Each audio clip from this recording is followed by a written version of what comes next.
ഫ്ലവേഴ്സിന്റെ എല്ലാ പ്രിയപ്പെട്ട പ്രേക്ഷകർക്കും സ്വാഗതം. നിങ്ങൾ കാണാൻ പോകുന്നത് ഫ്ലവേഴ്സ് 1 കോടി വിത്ത് കോമഡി.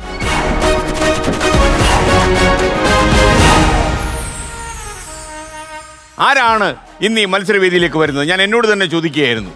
ഇരുത്തം എന്ന ഒരു സിനിമാ നടൻ, അതിനപ്പുറം ഈ ഫ്ലവേഴ്സിൽ മിന്നിത്തിളങ്ങുന്ന ഒരാൾ വരികയാണ്. ഫലിതത്തിലെ അഭിനിവേശക്കാരൻ കലാഭവൻ ഷാജോൺ.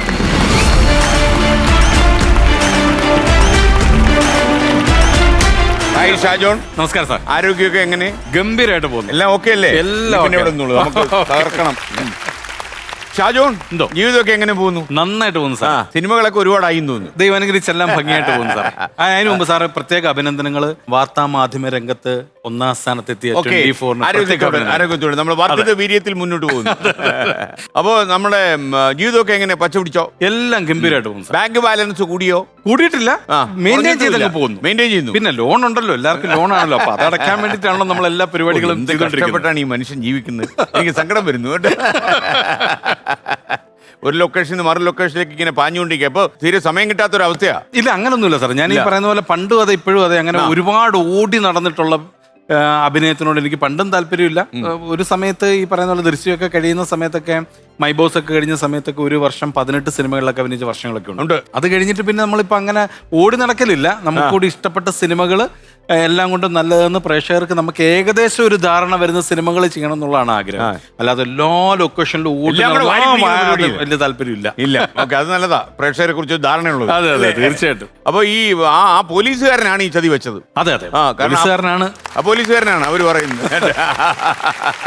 ഈ പോലീസുകാരൻ കുറച്ച് അടിമുടി വില്ലനായിരുന്നു അല്ലേ? അതെ, വില്ലെന്ന് പറയാൻ പറ്റില്ല. ചിലര് പറയുന്നത് ന്യായം പോലീസുകാരന്റെ സഹദേവന്റെ ഭാഗത്താണെന്നാണ് പറയുന്നത്. കാര്യം പുള്ളി കണ്ട ഒരു കാര്യം പ്രൂവ് ചെയ്യാൻ വേണ്ടിയിട്ടാണ് ഇദ്ദേഹം കടന്ന് ബുദ്ധിമുട്ടുന്നു.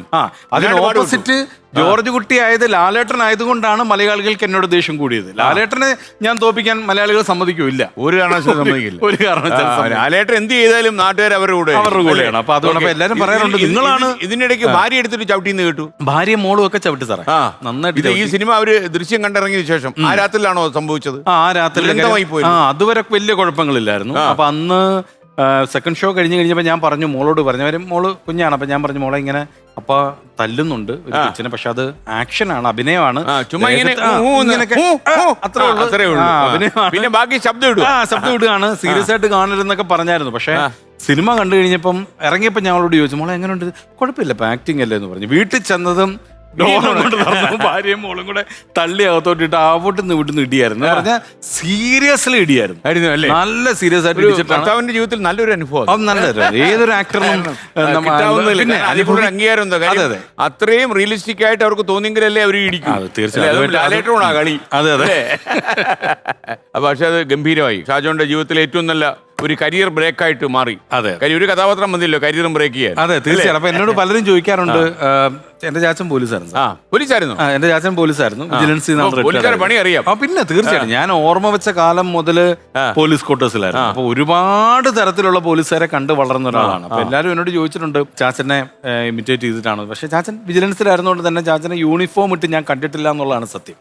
അപ്പൊ ഒരിക്കലും ചാച്ചനൊരു പോലീസുകാരനാണെന്ന് തോന്നൽ എന്നിലുണ്ടായിട്ടില്ല. പക്ഷെ പല തരത്തിലുള്ള ആൾക്കാരെ ഞാൻ കണ്ടിട്ടുണ്ട്. അപ്പൊ അവരുടെയൊക്കെ എന്തെങ്കിലും ഒരു ഇൻഫ്ലുവൻസ് ചിലപ്പോൾ ആ സമയത്ത് ഉണ്ടായേക്കാം. ഇതിന്റെ ഇടയ്ക്ക് ഷാജോന്റെ വളർച്ചയിലൊക്കെ താല്പര്യമുള്ള ചില ആൾക്കാർ പറയുന്നുണ്ട്, എപ്പോഴും ഈ കോൺസ്റ്റബിളിന്റെ യൂണിഫോം ഷാജോൻ കൊണ്ടുനടക്കുക. ഒരു കാര്യം, എപ്പോഴും അഭിനയിക്കാൻ വിളി വരുന്ന അറിയത്തില്ല, എപ്പോഴും കയ്യിൽ കാണും പോലീസ് കോൺസ്റ്റബിളിന്റെ വേഷം. അല്ല, ഒരു സമയത്ത് അങ്ങനെ ഒരു തമാശ വരെ നമ്മുടെ നസീർക്ക്, കോട്ടയം നസീർക്കൊക്കെ കൂടി ഉണ്ടാക്കിയായിരുന്നു, പിഷാരുടെയൊക്കെ കൂടി. കാര്യം ലാലേട്ടന് മറ്റേ ലഫ്റ്റനന്റ് കേണൽ പദവി കിട്ടിയ സമയമാണ്.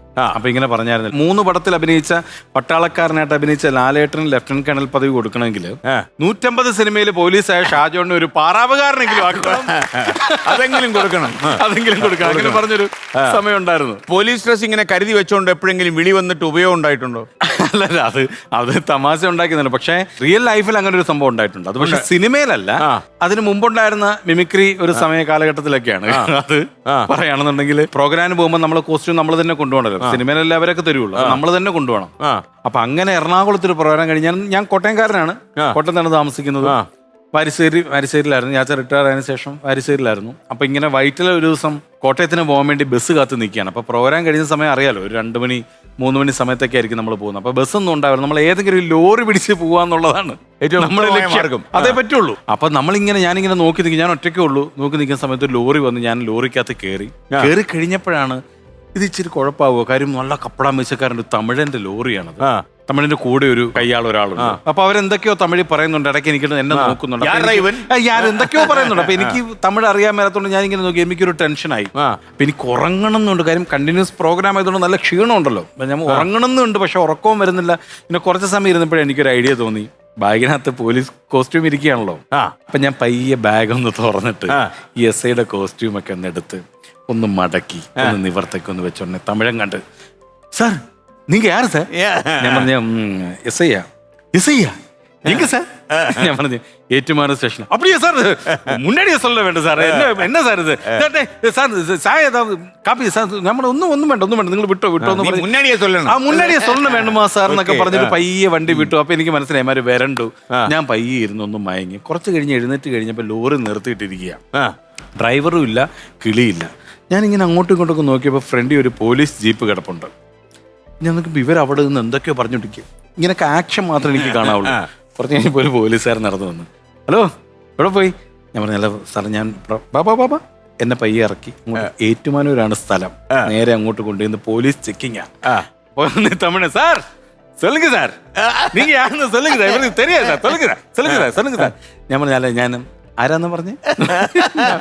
ഞാൻ ഇങ്ങനെ മിണ്ടായിരുന്നു. തമിഴ് പറഞ്ഞു, സാർ SI സാർ എന്ന് പറഞ്ഞോണ്ട് തമിഴിനോട്ട് ഒരു ഒറ്റ അടിയാ. നോക്കുമ്പോ ജീപ്പിൽ ഇറങ്ങി വരിക. പിന്നെ ഞാൻ ആരാടാന്ന് ചോദിച്ചിട്ട് അവിടുത്തെ തമിഴിനെ എപ്പോഴേ വിട്ടു. എന്നെ 2 ദിവസം കഴിഞ്ഞിട്ട് ചാച്ചന്റെ ഇൻഫ്ലുവൻസിലൊക്കെയാണ് പിന്നെ പിറ്റേ ദിവസം എന്നെ വിട്ടത്. ഒരു ദിവസം ഏറ്റുമാനൂർ സ്റ്റേഷനിൽ കാര്യമില്ല. അപ്പൊ അച്ഛൻ അറിഞ്ഞപ്പോ എന്താ പറഞ്ഞത്?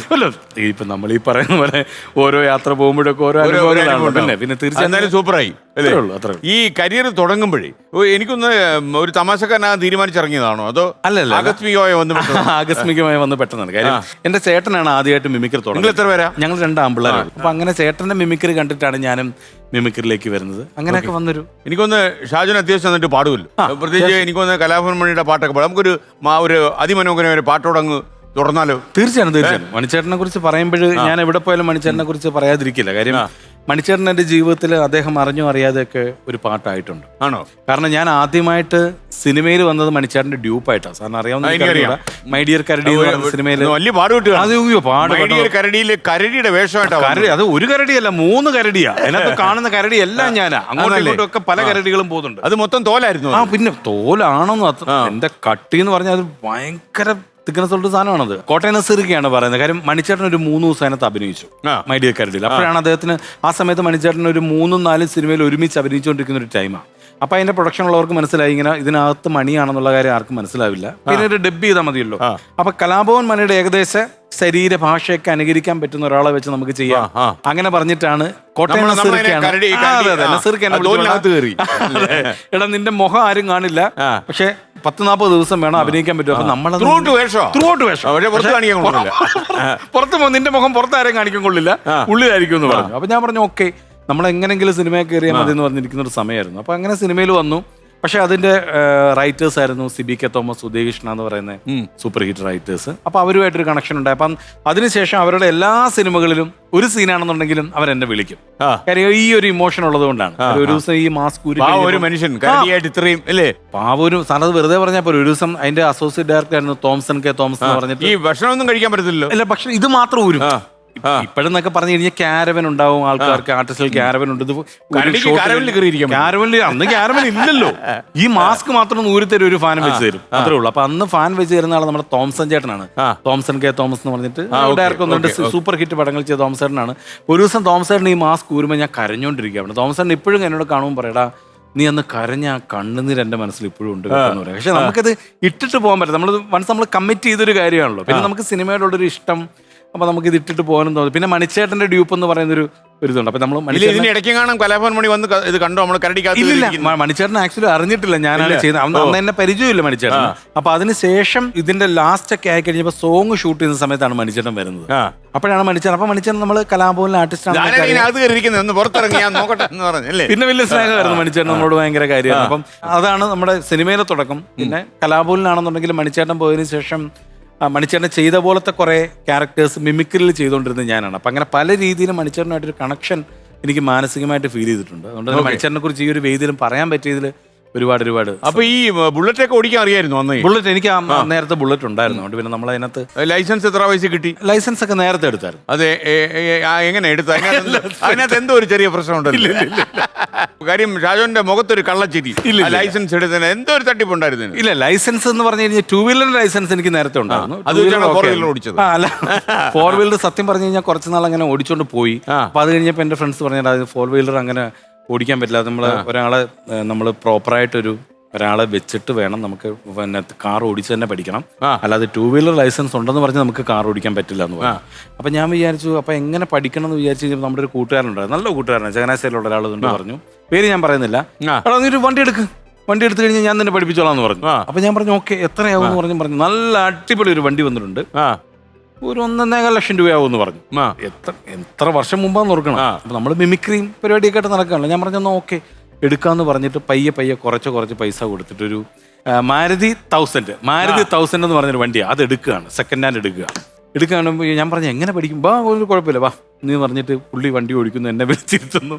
നേരെ നാഗമ്പടത്ത് ചെന്നിട്ട് ഒരു കടയുടെ ഫ്രണ്ടിൽ കൊണ്ട് നിർത്തിട്ട് പറഞ്ഞു അവിടെ നിന്ന് ഒരു സാധനം മേടിക്കുമെന്ന് പറഞ്ഞു. ഏത് കടയാന്ന് ഞാൻ പറയുന്നില്ല.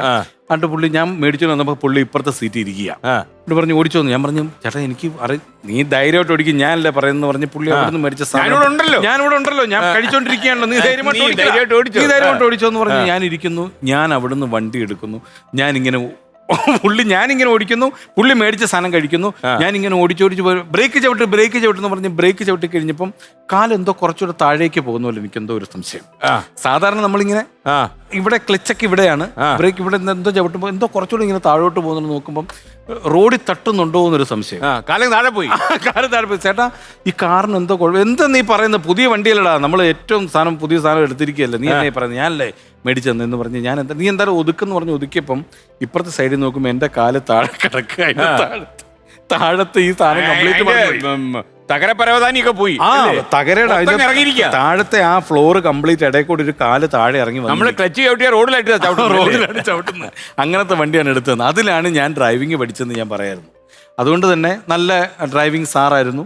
അതുകൊണ്ട് തന്നെ വലിയ കുഴപ്പമില്ലാതെ ഇപ്പോഴും വണ്ടി നന്നായിട്ട് ഓടിക്കാൻ കുഴപ്പമില്ല അല്ലേ? അപ്പൊ നമുക്കൊരു മണിയുടെ ശബ്ദത്തിലുള്ള ആ പാട്ട്, മണിച്ചേട്ടന്റെ ശബ്ദത്തിൽ നിന്ന് ഞാൻ പറയുന്നില്ല, മണിച്ചേട്ടനെ പോലെ പാടാൻ ശ്രമിക്കുക. ഓക്കെ. പ്രിയമുള്ള കലാപ്രേമികളെ, ഇത് ഞാനാ കലാഭവമണി. മേനകെ ഐ ലവ് യു എന്ന് ഇവളെന്തോട്ട് വർത്താനാ പറയണേ? ആ ചേച്ചിയുടെ ചിരിയണ്ടില്ലേ? മണിപ്പേഴ്സ ചേച്ചി I love you. Thank you. Chalakudy ചന്തയ്ക്ക് പോകുമ്പോൾ ചന്ദനച്ചൊപ്പുള്ള മീൻകാരി പെണ്ണിനെ കണ്ടേ ഞാൻ. ചെമ്പല്ലി കരിമീൻ ചെമ്മീനേ, പെണ്ണിന്റെ കൊട്ടയില് നെയ്യുള്ള പിടക്കണ മീനാണേ. ചാലക്കുടി ചന്തയ്ക്ക് പോകുമ്പോൾ ചന്ദനച്ചൊപ്പുള്ള മീൻകാരി പെണ്ണിനെ കണ്ടേ ഞാൻ. ചെമ്പല്ലി കരിമീൻ ചെമ്മീനേ, പെണ്ണിന്റെ കൊട്ടയില് നെയ്യുള്ള പിടക്കണ മീനാണേ. പെണ്ണിന്റെ പഞ്ചാര പുഞ്ചിരി കട്ടി കലക്കന്റെ കച്ചോടം, പെണ്ണിന്റെ പഞ്ചാര പുഞ്ചിരി കട്ടൻ കലക്കിന്റെ കച്ചോടം. അന്നത്തെ ചന്തല കച്ചോടം പെണ്ണിന്റെ കൊട്ടേല മീനായി. അന്നത്തെ ചന്തല കച്ചോടം പെണ്ണിന്റെ കൊട്ടേല മീനായി. ചാലക്കുടി ചന്തയ്ക്ക് പോകുമ്പോൾ ചന്ദനച്ചൊപ്പുള്ള മീൻകാരി പെണ്ണിനെ കണ്ടേ ഞാൻ. സൂപ്പർ. ഒരു ആലപ്പുഴ നിന്ന് ചങ്ങനാശ്ശേരി വരെ നടന്നൊരു സംഭവം ഉണ്ടല്ലോ. ഈ ആലപ്പുഴ ചങ്ങനാശ്ശേരി റൂട്ടിൽ എപ്പോൾ പോയാലും ഞാൻ ഓർമ്മിക്കുന്ന ഒരു സംഭവമാണ്. സാർ അതെങ്ങനെ അറിഞ്ഞു എന്ന് എനിക്ക് അറിഞ്ഞൂടാ. അറിയാവുന്ന ആൾക്കാരൊക്കെ ഇവിടെ ഉണ്ട്, പറഞ്ഞു തന്നായിരിക്കും. പക്ഷെ ഇത് സംഭവിച്ച ആളുടെ പേര് പറയാൻ പറ്റാത്തൊരവസ്ഥയുണ്ട്. എങ്കിലും ഞാനൊരു അവസ്ഥ ഞാൻ പറയാം. അയാൾ പ്രശസ്തനാണോ? ഇപ്പോ വളരെ പ്രശസ്തനാണ്. അതുകൊണ്ട് തന്നെ ഞാൻ പേര് പറയുന്നില്ല. പേരിനൊപ്പം ഒരു കലാഭവനും ഒക്കെ ഉണ്ട്. വേണമെങ്കിൽ പ്രചോദനം. അയ്യോ ഞാൻ പേര് പറഞ്ഞ നാരോട് കട്ട് ചെയ്തേക്കണം. ഈ കലാഭവൻ പേരുള്ള ഇയാള്. അപ്പൊ ഞങ്ങള് സാധാരണ ഞാൻ ആദ്യത്തെ ലോറിയുടെ ഒരു കാര്യം പറഞ്ഞു. അപ്പൊ നമ്മളൊക്കെ ആ സമയത്ത് അതാണ് നമ്മള് നോക്കുന്ന നമുക്ക് ഏക ആശ്രയിക്കാൻ പറ്റുന്ന ഒരു മാർഗം അതാണ്.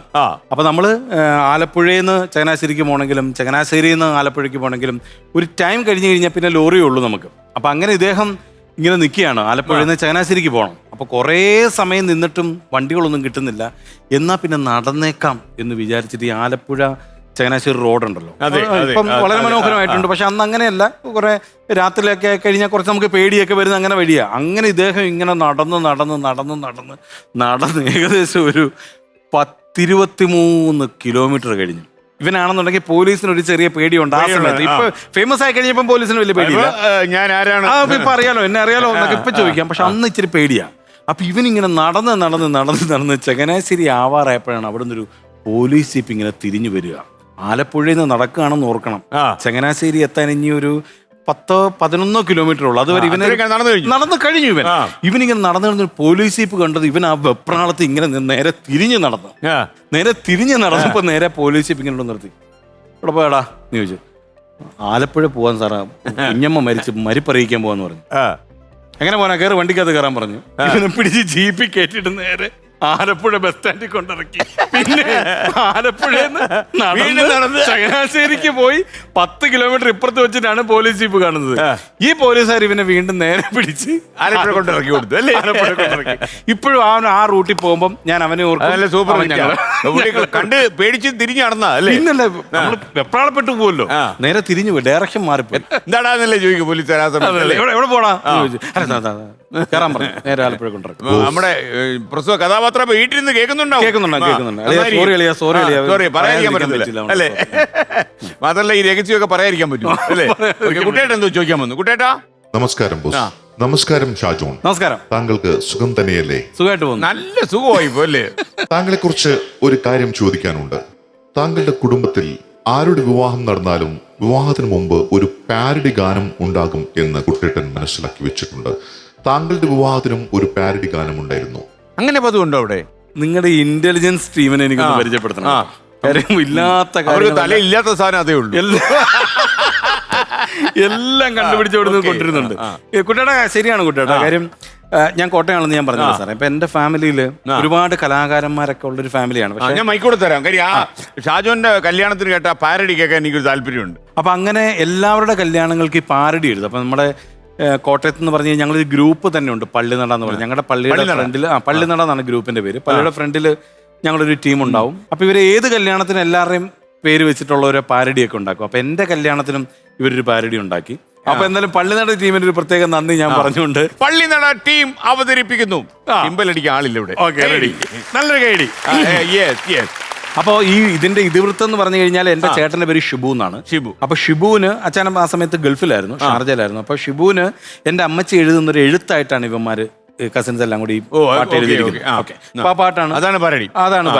മോനെ ഷിബുവേ ഗൾഫീന്ന് വാടാ, അനിയൻ ഷാജോന്റെ കല്യാണമാടാ, മോഡല് ഗേള ബ്യൂട്ടീഷ്യൻ പാസ, പെണ്ണിന്റെ പേരോ ഡിനിയെന്നാടാ, മോനെ ഷിബുവേ ഗൾഫീന്ന് വാടാ. കുന്നേൽ പള്ളിയിൽ രാവിലെ തന്നെ 10 മണിക്ക് കെട്ടും കൊയറും. കുന്നേൽ പള്ളിയിൽ രാവിലെ തന്നെ 10 മണിക്ക് കെട്ടും കൊയറും.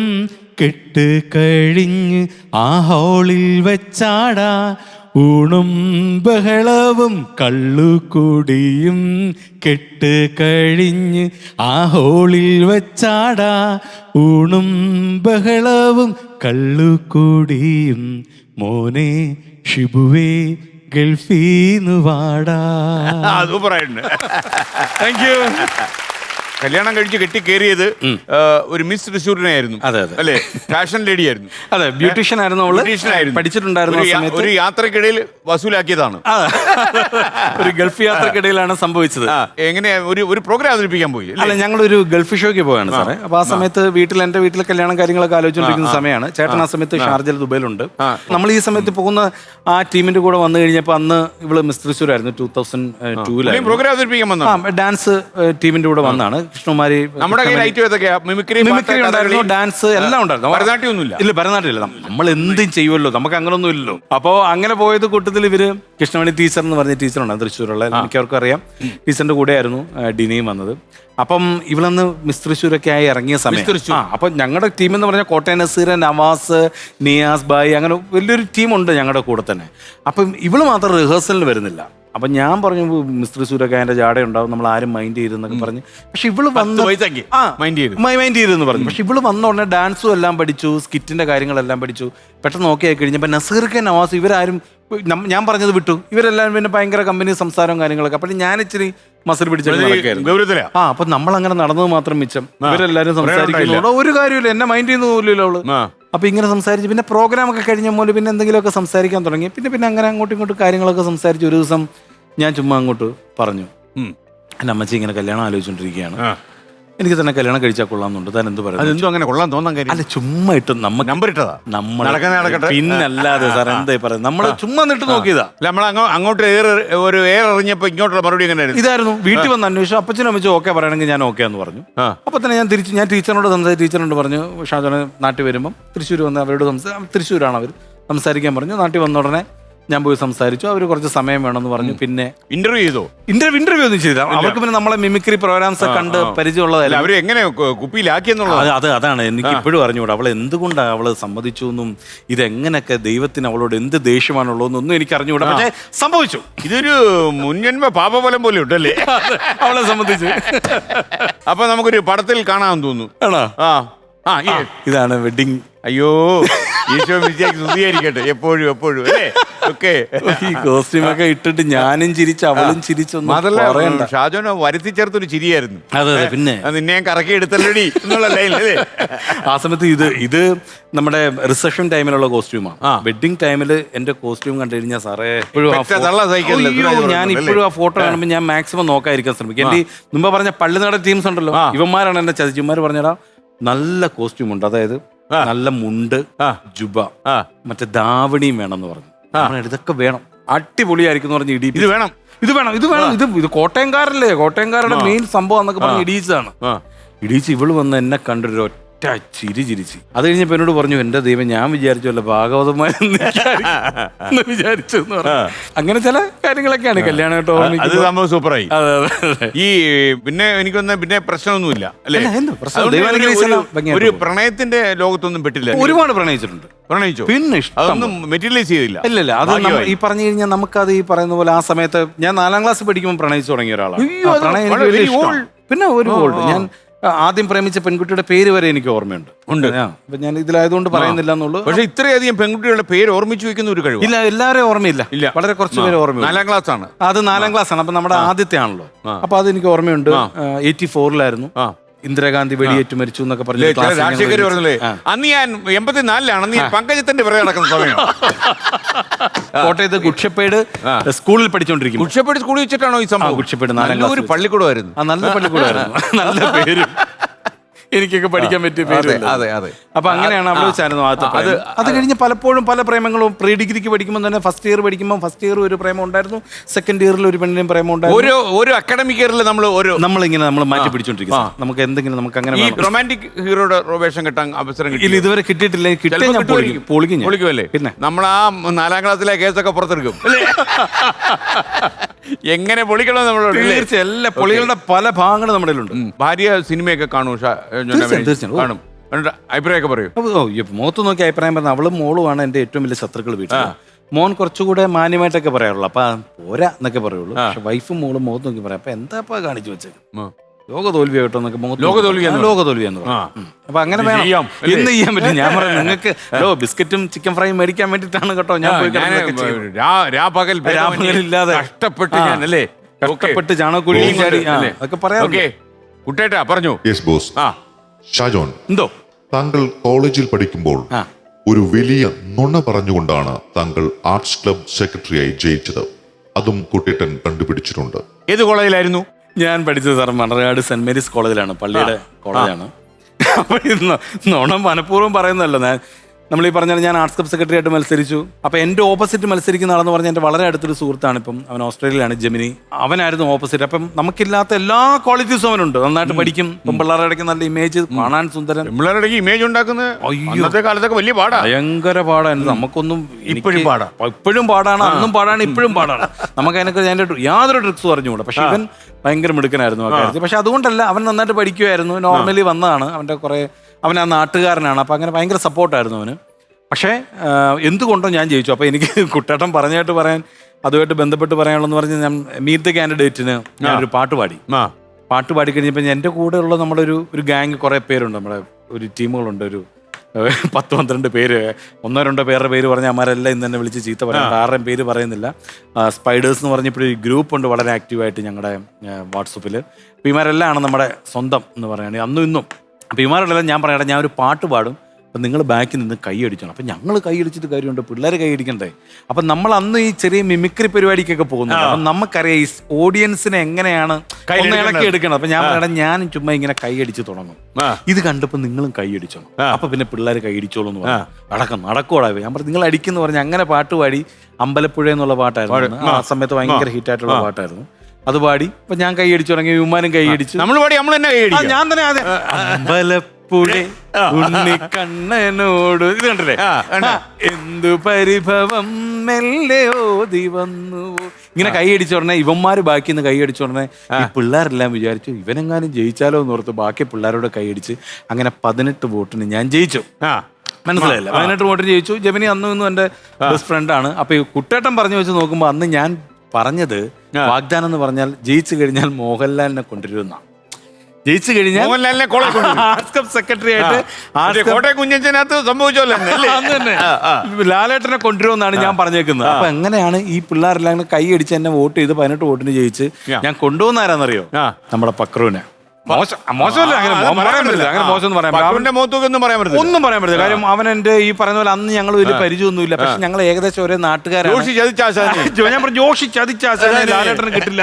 പക്രു എന്ന് പറഞ്ഞിട്ട് നോട്ടീസ് അടിച്ച് ഇവൻ വന്നു. പക്ഷെ പക്രു വന്ന ആളെ കൈയെടുത്തു, തകർത്ത് കോളേജിലെ മിമിക്രി ഒക്കെ ചെയ്ത് ഗംഭീരം. നമുക്ക് കോളേജിനകത്ത് കയറാൻ പറ്റുമോ അന്ന്? പിന്നെ അത് കുഴപ്പമില്ല. ഓഫർ ചെയ്തിരിക്കുന്നത്. പക്ഷെ ഇവൻ വന്നിട്ട് ഇവൻ തകർത്ത് കളഞ്ഞു. ഇവൻ വന്നിട്ട് മിമിക്രി ഒക്കെ ചെയ്തു, മോണാക്ട് ചെയ്തു, കഥാപ്രസംഗം പറഞ്ഞു, എല്ലാ പരിപാടിയും എല്ലാം ചെയ്തിട്ട് അവസാനം എനിക്കന്നേരം അജിന് അത്ര വലിയ പരിചയമില്ല. പക്ഷെ ഇവൻ അന്ന് എൻ്റെ ഒരു ഫ്രണ്ടിന് കൊടുത്ത് ഓട്ടോഗ്രാഫിൽ എഴുതിയിരുന്നത്, നിങ്ങളുടെ ആർട്സ് ക്ലബ് സെക്രട്ടറി ഇപ്പോൾ എൻ്റെ മനസ്സിന്റെ സെക്രട്ടറി കൂടിയാണെന്ന് പറഞ്ഞ് എഴുതിയിട്ടപ്പോൾ എന്തുകൊണ്ടാണ് അവൻ എഴുതിയെന്ന് എനിക്ക് അറിഞ്ഞുകൂടെ. ഞാൻ അവന് കൊടുത്ത റിസപ്ഷനും കാര്യങ്ങളും. കാര്യം ലാലേട്ടന്റെ പകരം കൊണ്ടുവരുമല്ലേ, ഇവനും കൂടെ പോയി കഴിഞ്ഞാൽ ഞാൻ ആടി കൊണ്ട് അവിടെ കിടന്ന് മെഴുകി വരും. അതുകൊണ്ട് ഇവനെ ഞാൻ കാല് പിടിച്ച് വീട്ടിൽ നിന്ന് മുതൽ അവൻ്റെ കൂടെ വന്നു, വണ്ടി അങ്ങനെയൊക്കെ കൊണ്ടുവന്നുകൊണ്ടായിരിക്കാം. പക്ഷേ ഒരുപാട് സന്തോഷമുള്ള ഇന്ന് എൻ്റെ ഏറ്റവും അടുത്ത സുഹൃത്തുക്കളിൽ ഒരാളാണ് പക്രു എന്നുള്ളതാണ്. പക്രു അടക്കമുള്ള ഒരു 300ഓളം മിമിക്രിക്കാർ വരുന്ന ഒരു സംഘടനയുടെ ജനറൽ സെക്രട്ടറിയാണ്. മായയുടെ സെക്രട്ടറിയാണ്. ഓ, അതെനിക്കറിയില്ലായിരുന്നു. ഷാജോണാണ് സെക്രട്ടറി, ജനറൽ സെക്രട്ടറി. ഓ, എനിക്കൊന്ന് നല്ല നിലയിലെത്തി. ഒരുപാട് കാര്യങ്ങൾ നമ്മൾ ഈ 300 പേരെ മേച്ചോണ്ട് നടക്കുന്നത് അത്ര എളുപ്പമല്ല. പക്ഷേ നമ്മൾ നാദുഷിക്കയാണ് പ്രസിഡന്റ്. അപ്പൊ അതുകൊണ്ട് തന്നെ എല്ലാവരും വളരെ സന്തോഷത്തോടുകൂടി പോകുന്ന ഒരു ടൈമാണിത്. ഒരുപാട് കാര്യങ്ങൾ നമ്മൾ മിമിക്രിക്കാർക്ക് വേണ്ടി ചെയ്യുന്നുണ്ട്, പുറത്ത് ഒരുപാട് കാര്യങ്ങൾ ചെയ്യുന്നുണ്ട്. അപ്പൊ അതിലൊക്കെ വലിയ സന്തോഷമുണ്ട് നമുക്ക്. ഷാജോൻ ചെയ്ത ചില ഫിഗർ എങ്ങനെ നേരെയായി എന്ന് എനിക്ക് സംശയം തോന്നുന്നു. ഉദാഹരണം ബാലേന്ദ്രമേനോന്റെ ഫിഗർ ചെയ്യുമായിരുന്നു അല്ലേ, ആദ്യ കാലത്തൊക്കെ ചെയ്യുമായിരുന്നു. അന്ന് ആ കാലത്ത് ബാലേന്ദ്രമേനോൻ കത്തിക്കുന്ന കാലമാണ് അല്ലേ. ബാലേന്ദ്രമേനോന്റെ ഫിഗർ എന്ന് പറയുമ്പോൾ അതുമായിട്ടൊരു കണക്ട് ചെയ്ത് ഒരു കഥ പറയാനുണ്ട് സാറേ. കാര്യം ഞാൻ അന്ന് കലാഭവനിലൊക്കെ വെച്ചിട്ട് ഞാനായിരുന്നു ബാലേന്ദ്രമേനോൻ സാറിന്റെ ചെയ്തത്. അപ്പം അറിയാമല്ലോ, അപ്പൊ അന്ന് ഇങ്ങനെ തിരിഞ്ഞു നിൽക്കുക, കാട്ടിൽ ആ മ്യൂസിക് വരും, അപ്പൊ ഇങ്ങനെ തല ഇങ്ങനെ വെട്ടിക്ക, ഇങ്ങനെ വരിക, മൈക്കിന്റെ ഫ്രണ്ട് വരിക, എനിക്ക് തൃപ്തിയായി, എനിക്ക് തൃപ്തിയായി, ഇതാണ് ഡയലോഗ്. അപ്പൊ പാലായിലൊരു പ്രോഗ്രാം. അപ്പൊ അന്ന് ഞങ്ങളുടെ കലാഭവന്റെ കൂടെ ബെന്നിച്ചേട്ടൻ, കലാഭവൻ ബെന്നി എന്ന് പറയുന്ന അടുത്തുണ്ട്. ബെന്നിച്ചേട്ടാ സോറി പറയാതിരിക്കാൻ നിവൃത്തിയില്ല, ബെന്നിച്ചേട്ടൻ നല്ലൊരു ഗൈഡ് കൊടുത്തു. അപ്പൊ പാലായി വീട്ടിൽ എണീറ്റ് ഇപ്പൊ പാലായി ബെന്നിച്ചേട്ടൻ അടുത്ത് കഴിഞ്ഞപ്പം എന്റെ ചേട്ടനുണ്ട് ഷിബുചാനാണ് ടീമിന്റെ ഷാർജയിൽ. ഷിബുചാനാണ് അന്ന് കലാഭവന്റെ മാനേജരും ഒക്കെ. അപ്പം ബെന്നിച്ചേട്ടൻ ഷിബുചാനോട് എന്ന് പറഞ്ഞു, ഷിബു ഇങ്ങനെയാണ് ബെന്നിച്ചേട്ടന്റെ സംസാരം, ഇമ്മാതിരി പരിപാടികൾ കൂട്ടിക്കൊണ്ടപ്പത്തി, ഇതാണ് സംസാരം ബെന്നിച്ചേട്ടൻ. ഇപ്പൊ ബെന്നിച്ചേട്ടൻ അച്ഛനോട് എന്ന് പറഞ്ഞു, ഷിബു ഇന്ന് ഞാൻ ബാലചന്ദ്രപ്പൻ ഞാൻ ചെയ്തോളാം എന്ന് പറഞ്ഞു. അപ്പൊ അച്ഛൻ പറഞ്ഞു, അല്ല അവനല്ലേ ചെയ്യുന്നത്, ഇന്ന് ഞാൻ ചെയ്തോളാം എന്ന് പറഞ്ഞ അച്ഛൻ ഇത് ഷിബുചാൻ എന്റെ ചേട്ടൻ എന്നോട് ഇത് പറയാൻ മറന്നുപോയി. അവിടെ അനൗൺസ്മെന്റ് നടക്കുന്നു. അടുത്തതായി കഥ, തിരക്കഥ, സംഭാഷണ സംവിധാനം ശ്രീ ബാലചന്ദ്ര മേനോൻ എന്ന് പറഞ്ഞതും ഞാൻ ഈ സൈഡിൽ നിന്ന് കാട്ടിൽ ഇങ്ങനെ വരികയല്ലേ, നമ്മൾ എങ്ങോട്ട് ശ്രദ്ധിക്കേണ്ട കാര്യമില്ല. ഞാൻ ഇങ്ങനെ വന്ന് മൈക്കിനടുത്ത് നിൽക്കുമ്പോൾ ഞാൻ നോക്കുമ്പോൾ ഇവിടുന്ന് ഒരാൾ തല വെട്ടിച്ച് ഇങ്ങനെ വന്നോണ്ട് വേറൊരു ബാലചന്ദ്രൻ ഈ സൈഡിൽ നിന്ന് ഇങ്ങനെ വന്നോണ്ടിരിക്കുക. ഇവിടെ വന്ന് ഞാൻ മൈക്കിന്റെ ഫ്രണ്ടിൽ എത്തിക്കഴിഞ്ഞപ്പോൾ ഞാൻ ഇങ്ങനെ നോക്കി കഴിഞ്ഞപ്പോൾ ബെന്നിച്ചേട്ടനാ. ഞാൻ ചോദിച്ചു ചേട്ടൻ ബെന്നിച്ചേട്ടനെ നോക്കിട്ട് എന്ന് പറഞ്ഞിട്ട് ഇങ്ങനെ പോയാ മതിയേ. ഞാൻ നോക്കുമ്പോ ബെന്നിച്ചേട്ടൻ അവിടുന്ന് തിരിച്ച് റിവേഴ്സ് തിരിച്ച് അതേപോലെ തന്നെ. അപ്പൊ മേനോൻ സാറിന്റെ കഥ പറയുമ്പോ ഇതാണ് പെട്ടെന്ന് ഓർമ്മ. അത് സൂപ്പറായി. അപ്പൊ ബാലചന്ദ്രന്റെ ആ സ്റ്റൈൽ ഒന്നുകൂടെ എടുത്ത് പ്രേക്ഷകർക്ക് വളരെ ഞാൻ പറഞ്ഞ പോലെ ഒരുപാട് നാളെ അതൊക്കെ ചെയ്തിട്ട് എനിക്ക് തൃപ്തിയായി. എന്നെ മനസ്സിലാക്കാൻ, എൻ്റെ മനസ്സിൻ്റെ വിങ്ങൽ മനസ്സിലാക്കാൻ നിനക്ക് കഴിയില്ലടി. എടീ പൊടി. ഓക്കെ, സൂപ്പറായി. പക്ഷേ ആ പിറകോട്ട് നടക്കുന്നത് എനിക്ക് ഒന്നുകൂടെ കാണണം. സൂപ്പറായിരുന്നു. ഞാനിങ്ങനെ നോക്കി അവിടെ ബാക്ക് ഒന്ന് ശ്രദ്ധിച്ചോ. നോക്കി ഉടനെ ബെന്നിച്ചേട്ടൻ ഇവിടെ നിൽപ്പുണ്ട്. ഉടനെ ഞാൻ പിന്നെ ബെന്നിച്ചേട്ടൻ അപ്പൊ ഞാൻ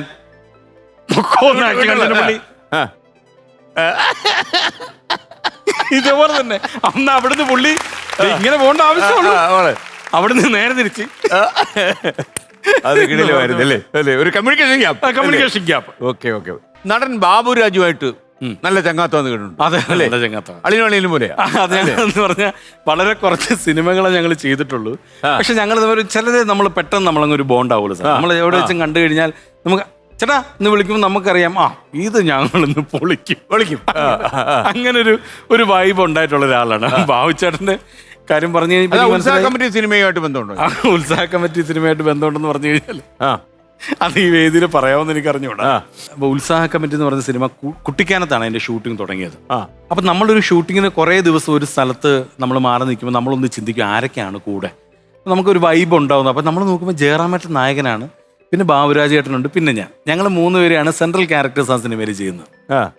അപ്പൊ കുട്ടിക്കാനെന്ന് പറഞ്ഞു കഴിയുമ്പോൾ നമ്മുടെ മനസ്സിലാ ഇത്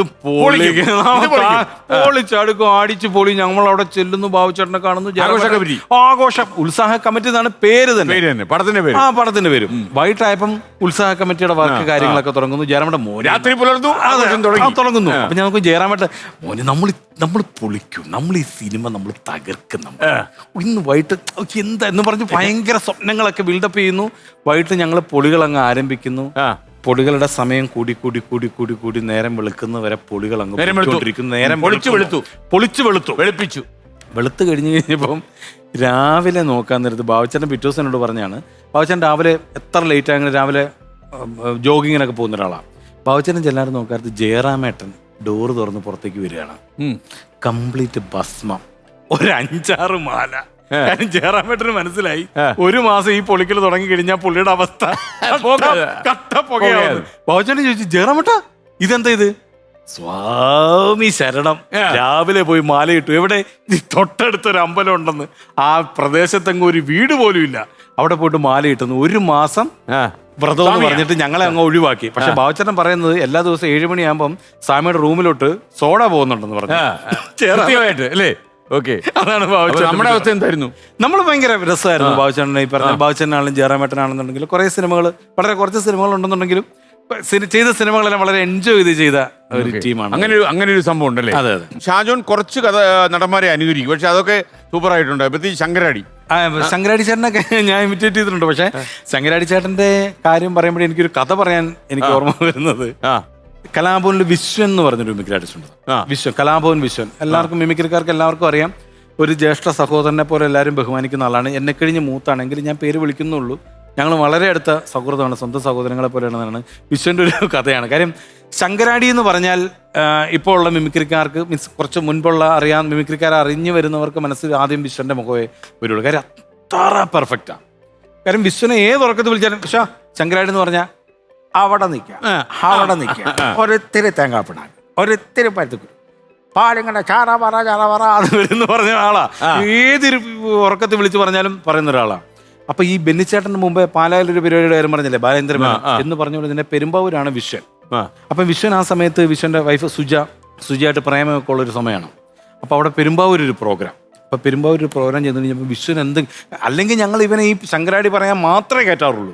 പിന്നെ 1-2 സ്കിറ്റിനൊക്കെ ഉണ്ട്, പിന്നെ ഋതം നന്നായിട്ട് തബലയൊക്കെ ചെയ്യുക, അങ്ങനെ കയറ്റാറുള്ളൂ.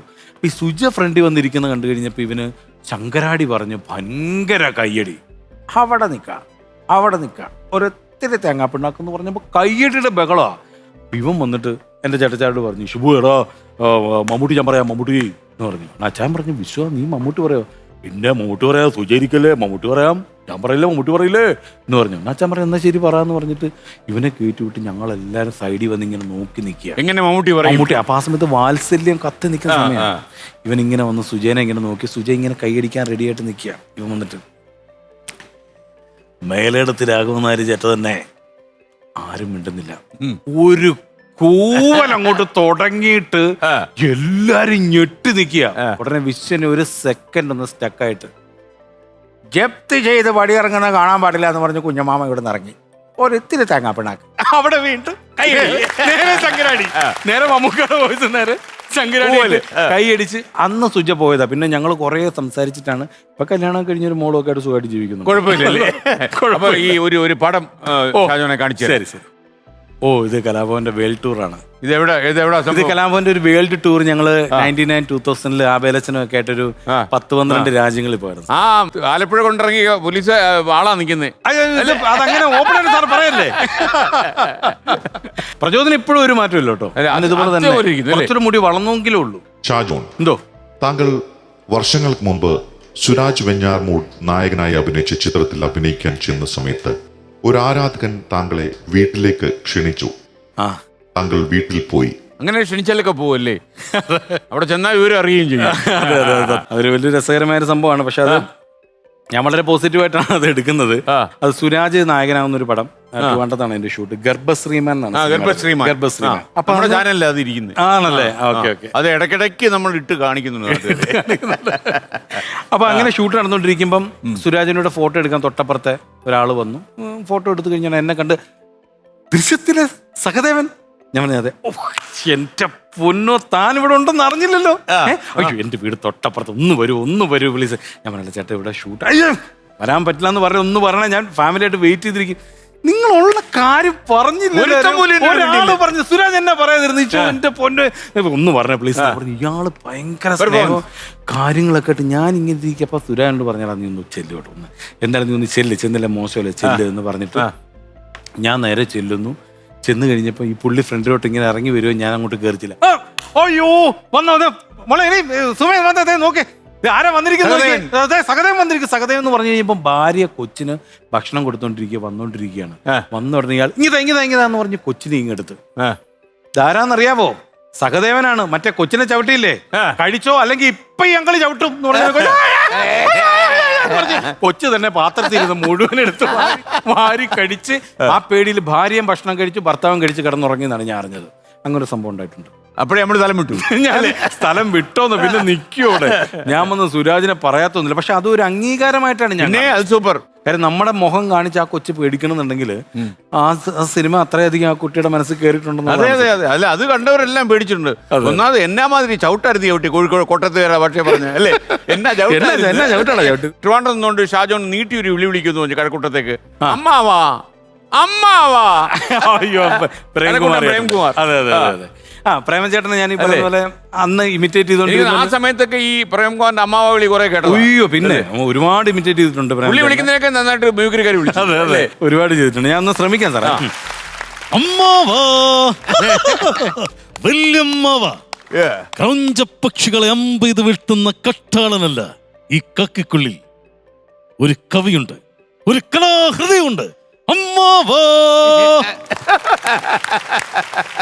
ഷാജോൺ വേദിയിലൊക്കെ ഞാൻ ചിലപ്പോഴേ കണ്ടുകൊണ്ട് ചില നമ്പൂതിരി കഥാപാത്രങ്ങളെയൊക്കെ നന്നായിട്ട് സ്റ്റേജിൽ അവതരിപ്പിക്കുന്നത്. പ്രത്യേകിച്ച് ബാബു നമ്പൂതിരി, മറ്റൊരാളെ MS തൃപ്പൂണിത്തുറ. അതൊക്കെ പ്രേക്ഷകർ എനിക്കൊന്ന് ഒരുപാട് ചിരിച്ചിട്ടുണ്ട്. അതൊക്കെ നമുക്ക് അവരുടെ ഓർമ്മയെന്ന് പുതുക്കി കൊടുത്താലോ? തീർച്ചയായിട്ടും. തൃപ്പൂണിത്തുറയിൽ നിന്ന് ബാബു നമ്പൂതിരിയുടെ വീട്ടിലേക്ക്. അതെ, നമ്മള് മുൻപ് ഈ പറഞ്ഞ പോലെ മിമിക്രി ചെയ്യുമ്പം മുൻപ് മുതലുള്ള മിമിക്രിക്കാർക്ക് പറയുമ്പോൾ തന്നെ പെട്ടെന്ന് കണക്ട് ആവുന്ന 2 പേരാണ് ബാബു നമ്പൂതിരി സാർ അതുപോലെ തന്നെ MS തൃപ്പൂണിത്തുറ എന്ന് പറയുന്നത്. 2 പേരും നമ്പൂരി കഥാപാത്രങ്ങൾ ഒരുപാട് ചെയ്തിട്ടുണ്ടെങ്കിൽ രണ്ടും രണ്ട് തലത്തിൽ നിൽക്കുന്നവരാ. അപ്പൊ ഞാനിപ്പം പെട്ടെന്ന് ഓർമ്മ വരുന്ന മുൻപ് ചെയ്തുകൊണ്ടിരുന്നതാണ്. പക്ഷെ പലർക്കും ഇപ്പം കണ്ടിട്ടില്ലാന്ന് തോന്നുന്നു, പുതുമയായിരിക്കും എന്ന് ഞാൻ വിശ്വസിക്കുന്നു. ബാബു നമ്പൂരി സാറിന്റെ ശബ്ദം എന്ന് പറഞ്ഞു കഴിഞ്ഞാൽ വളരെ സൗമ്യനായിട്ടും എല്ലാം സ്വസ്ഥമായിട്ട് രഹസ്യമായിട്ട് പറയുന്ന ആളാ. സത്യത്തിൽ ജനക മഹാരാജാവിന്റെ വില്ലൊടിക്കണമെന്ന് കേട്ടപ്പോഴേ എന്റെ കർണത്തടിക്കുന്ന പോലെ എനിക്ക് തോന്നിയത് എന്ന് പറയുന്ന ഒരാളാണ് ബാബു നമ്പൂരി സാർ. പക്ഷെ MS തൃപ്പൂണിത്തുറ എന്ന് പറഞ്ഞ നേരെ ഓപ്പോസിറ്റാ.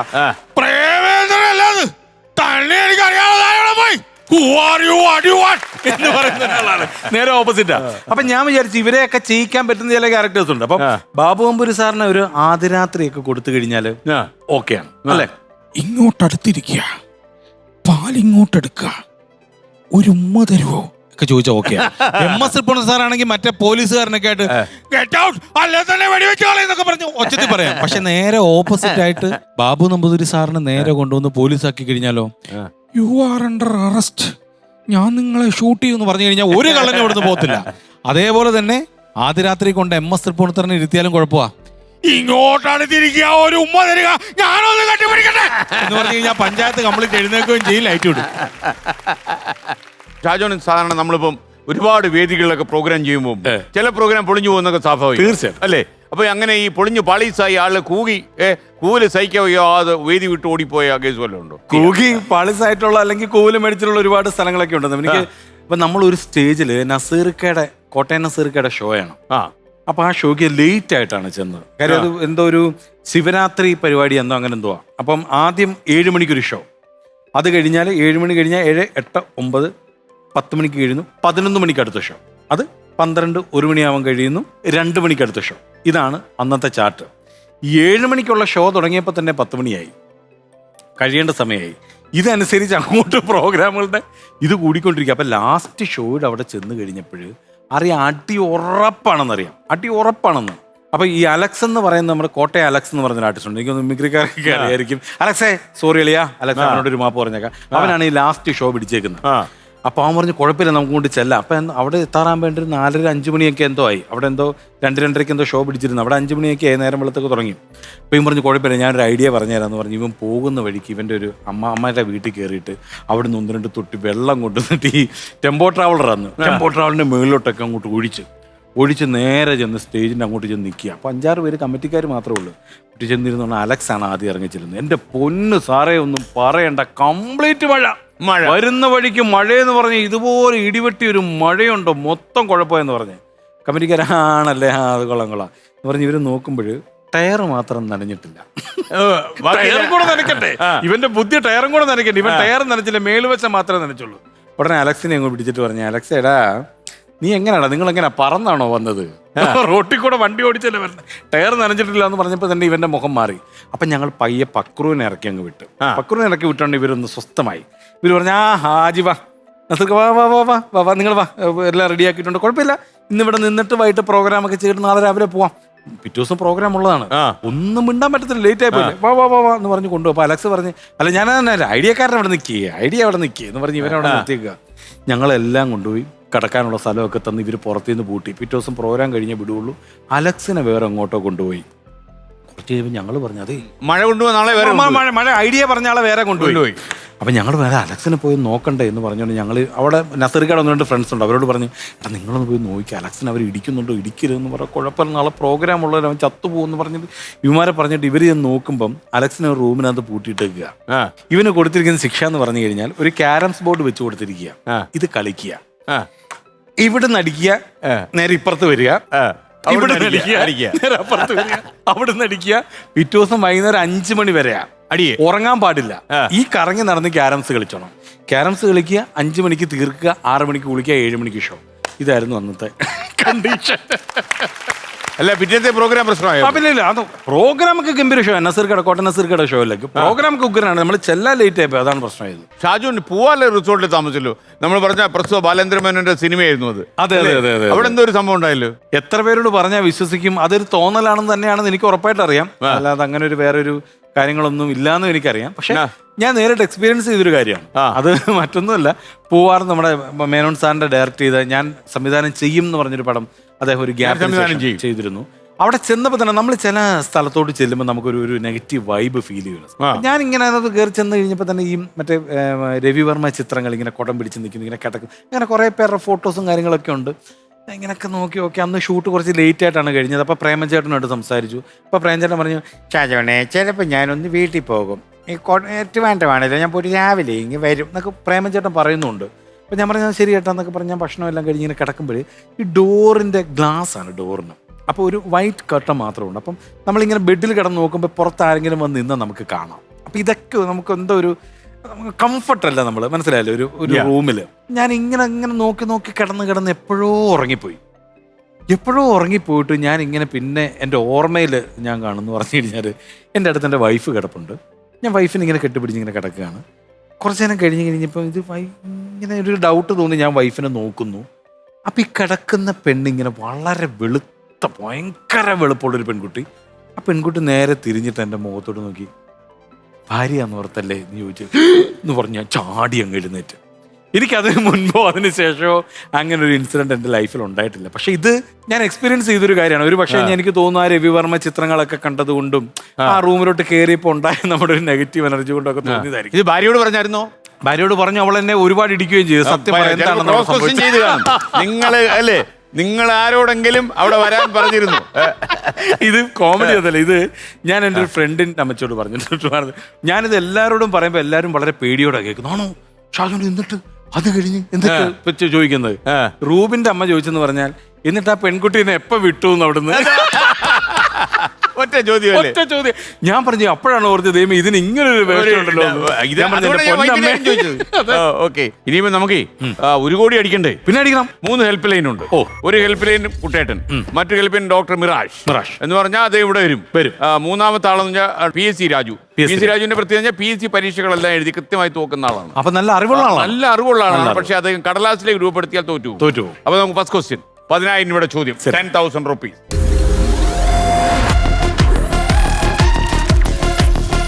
ഇതൊരു കുസൃതി ചോദ്യമാണ്. രാമായണത്തിന് ഇടയിൽ വരുന്ന സ്ത്രീ ആരാണ്? രാമായണത്തിനിടയിൽ വരുന്ന സ്ത്രീ കിട്ടിയോ? കിട്ടി. ഏതാ സ്ത്രീ? മായ. രാമായണം അല്ലേ?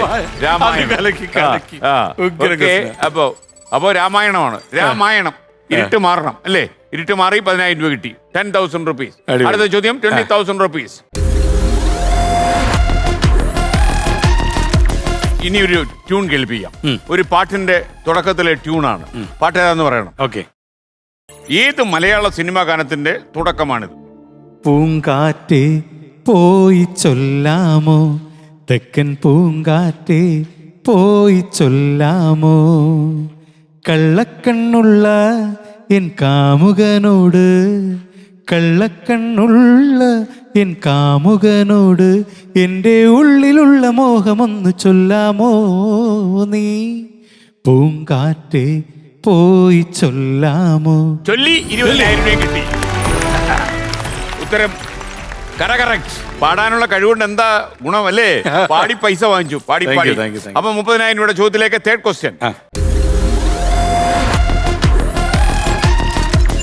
പേനയുടെ പേരിൽ അറിയപ്പെടുന്ന പക്ഷി ഏതാണ്? പേനയുടെ പേരിൽ അറിയപ്പെടുന്ന പക്ഷി എനിക്കറിയാം. ഏതാ? പെൻഗിൻ. ഓക്കെ, 30,000 രൂപ കിട്ടി. Next question, fourth question. ക്വസ്റ്റ്യന്റെ ഒരു നിലവാരം മനസ്സിലായില്ല? നിലവാരമുള്ള ചോദ്യങ്ങളാണ്. ഓക്കെ, 40,000. ഗുണ്ടാ ലിസ്റ്റിൽ പേരുള്ള കിളി ഏത്? ഗുണ്ടാ ലിസ്റ്റിൽ പേരുള്ള കിളി കിട്ടിയോ? നിങ്ങൾക്ക് കിട്ടിയോ? കിട്ടിയില്ല. നമുക്ക് ഉത്തരം മുട്ടിയാൽ നമുക്ക് ഹെൽപ്പ് ലൈൻ എടുത്തോണം. തെറ്റിക്കരുത്. കിട്ടുന്നില്ല. അപ്പൊ ഹെൽപ്പ് ലൈൻ എടുത്താലോ? Doctor Mirash please come. Doctor Mirash coming. Yes. നമസ്കാരം. How are you? Fine. I am happy. You are still alive. ചത്തുവാനല്ല സ്കോപ്പ് ഉള്ള ആളാണ്. അടിച്ചു പോയേനെ. സർജറിയുടെ അതെ ഇദ്ദേഹം MBBS 6 തവണ എഴുതി. എന്നിട്ടും ജയിച്ചില്ല. അറിയാമോ? പിന്നെ തീർച്ചയായിട്ടും. പിന്നെ MBBS MDMA എല്ലാം എഴുതാറിയാം. അപ്പൊ ചോദ്യം ഏതാണ്? ഗുണ്ടാലിസ്റ്റിൽ പേരുള്ള കിളി. അറിഞ്ഞൂടാ? ഇല്ല. അയ്യേ, പ്രേക്ഷകർ എന്ത് വിചാരിക്കുക? സിമ്പിൾ അല്ലേ ഉത്തരം? ഞാൻ ക്ലൂ പറഞ്ഞുതരാം. ക്ലൂ പറ. ഇതൊരു കിളിയല്ല എന്ന ഒരു കിളിയാണ്. ഒരു കിളിയായിട്ട് ചിലപ്പോ നമുക്ക് അംഗീകരിക്കാൻ പറ്റില്ലെങ്കിൽ ഇതൊരു കിളിയാണ്. പിന്നെ ഈ കിളിയുടെ പേരിൽ ഒരു സിനിമാ നടനുണ്ട്. ഇത്രയും വലിയ സീരിയസ് ആണ്. അത് എല്ലാവർക്കും മനസ്സിലായോ? വെട്ടുക്കിളി പ്രകാശ്. അത് കളിക്ക്. അയ്യോ അയ്യോ, ഇതാരാ കണ്ടുപിടിച്ചത്? ഡോക്ടറെ ഒന്ന് ഞെക്കി വിട്ടേ. അപ്പൊ 10 എത്ര രൂപ കിട്ടി? 40,000 ചെലവ് ചെയ്യണം. ഞാൻ അവിടെ വെളിയിൽ കാണും. ഓക്കെ, ഈ പേരറിയാലോ, ഗുണ്ടാ ലിസ്റ്റിൽ പേരുള്ള കിളി. എന്റെ പേര് ഇടയ്ക്ക് വരാറുണ്ട് ഈ ലിസ്റ്റ് കേട്ടോ. പുറത്ത് തന്നെ വെയിറ്റ് ചെയ്യണേ. ചില വായ്പയിലും പല വായ്പ. തീർച്ചയായിട്ടും. Okay okay, thank you doctor Miraj. അപ്പൊ നമ്മൾ അടുത്ത ചോദ്യത്തിലേക്ക്. 1,00,000 രൂപയുടെ ചോദ്യമാണ്. ശരി. ഓ, ഈ 50,000 ഒറ്റയടിക്ക് വരാൻ പോവാ. ഓക്കെ, ആ ചോദ്യം, 5ാമത്തെ ചോദ്യം. എല്ലായിടത്തും നിശബ്ദത പാലിക്കാൻ പറയുമ്പോൾ ശബ്ദം ഉണ്ടാക്കാൻ പറയുന്ന നിർദ്ദേശം എവിടെയാണ് നമ്മൾ കണ്ടിട്ടുള്ളത്? എനിക്ക് അറിയാമായിരുന്നുള്ളത്. എല്ലായിടത്തും നിശബ്ദത പാലിക്കാൻ പറയും, ശബ്ദം ഉണ്ടാക്കാൻ പറയുന്ന നിർദ്ദേശം ഇവിടെയാണ് നമ്മൾ കണ്ടിട്ടുള്ളത്. 1,00,000 രൂപയുടെ ചോദ്യമാണ്. കിട്ടിയോ? കിട്ടി. ഇത് മിക്ക വാഹനങ്ങളുടെയും പുറകിൽ നമ്മൾ എഴുതി കാണാറുണ്ട്. Sound horn.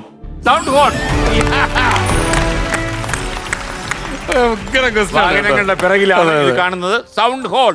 അപ്പൊ ഇനി 60,000 രൂപയുടെ ചോദ്യം, 6ാമത്തെ ചോദ്യമാണ്.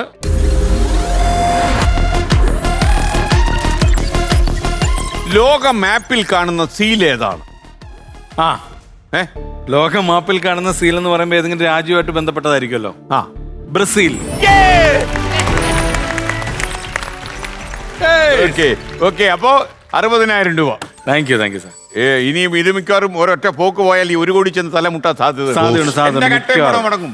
കുട്ടേട്ടാ, ഇത് മിക്കവാറും മടക്കും. ഷാജോൺ, ഒരു കാര്യം ചോദിക്കാനുണ്ട്. ചോദിച്ചോ.